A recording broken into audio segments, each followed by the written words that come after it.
Doctor BR Ambedkar Konaseema జిల్లా కపిలేశ్వరపురం మండలంలో kharif season వరి కోతలు ముమ్మరంగా కొనసాగుతున్నాయి. ఎంత ధాన్యం పండించినా రైతు వద్ద నుండి ప్రభుత్వం కొనుగోలు చేయడం జరుగుతుందని మండల వ్యవసాయ అధికారి బలుసు రవి కపిలేశ్వరపురం గ్రామంలో గల వ్యవసాయ శాఖ కార్యాలయంలో మీడియాకు వివరించారు.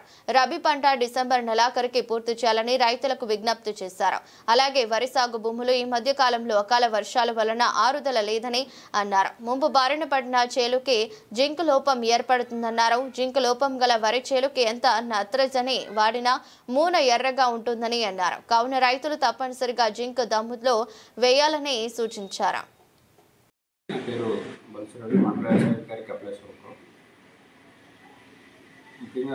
తొలకరి పంటకు సంబంధించి వరి కోతలు ముమ్మరంగా జరుగుతున్నాయి. ఇప్పటికే దాదాపు 50% పూర్తయింది.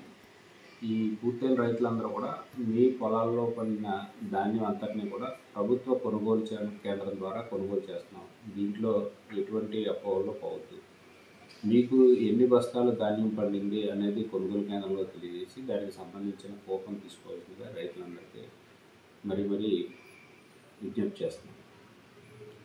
అలాగే ఈ సీజను పూర్తయిన తర్వాత ధాన్యం కొనుగోలు అయిన తర్వాత మళ్ళీ దాడవా సంబంధించిన పంట వేసుకోవడానికి తొందరగా కూడా పొలాలను తయారు చేసుకుని మనకి 1వ తారీఖు నుంచి డిసెంబర్ 1 నుంచి కాలువలకు నీరు ఇవ్వడం జరుగుతుంది. కాబట్టి మీరు ఏదైతే రకాలు వేయదలుచుకున్నారో బొండాలు వేయదలుచుకున్నారో బొండాలు వేసుకోండి, సన్నాలు వేసుకున్నారో సన్నాలు వేసుకోండి. 1121 అనే రకం మన గవర్నమెంట్ కొనుగోలు కేంద్రం ద్వారా కూడా తీసుకోవడం జరుగుతుంది. ఇటువంటివన్నీ కూడా ఏ రకం వేయదలుచుకున్నా మీరు ఆ రకాల విత్తనాలు సిద్ధం చేసుకుని విత్తనాలు కావాల్సినవి అందుబాటులో లేదు అంటే మాత్రం మమ్మల్ని సంప్రదించినట్టయితే ఏర్పాటు చేస్తాం.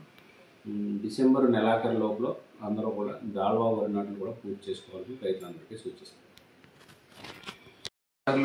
రైతులందరూ కూడా శ్రద్ధ పెట్టవలసిన అంశం ఏంటంటే జింక్ అనేది పొలానికి అందించి జింక్ లోపం రాకుండా చూసుకోవాలి. మనకి చలికాలంలో జింక్ లోపం వచ్చే అవకాశం ఉంది. ఒకసారి చేనుకి కనుక జింక్ సప్లై చేస్తే అది 3 పంటల పాటు ఉంటుంది. కాబట్టి జింక్ని అందరూ కూడా విధిగా వాడుకోవాల్సింది కోరుతున్నాను. గవర్నమెంట్ రాయితీ మీద జింక్ ఇస్తేనే జింక్ వాడుతున్నారు, లేకపోతే రైతులు వాడట్లేదు. రాయితీ జింక్ సరఫరా ఎప్పుడు కూడా మనకి మన అవసరానికి తగినట్టుగా రాకపోతే ముడి జింక్ అనేది దమ్ములో వేసుకోవాలి.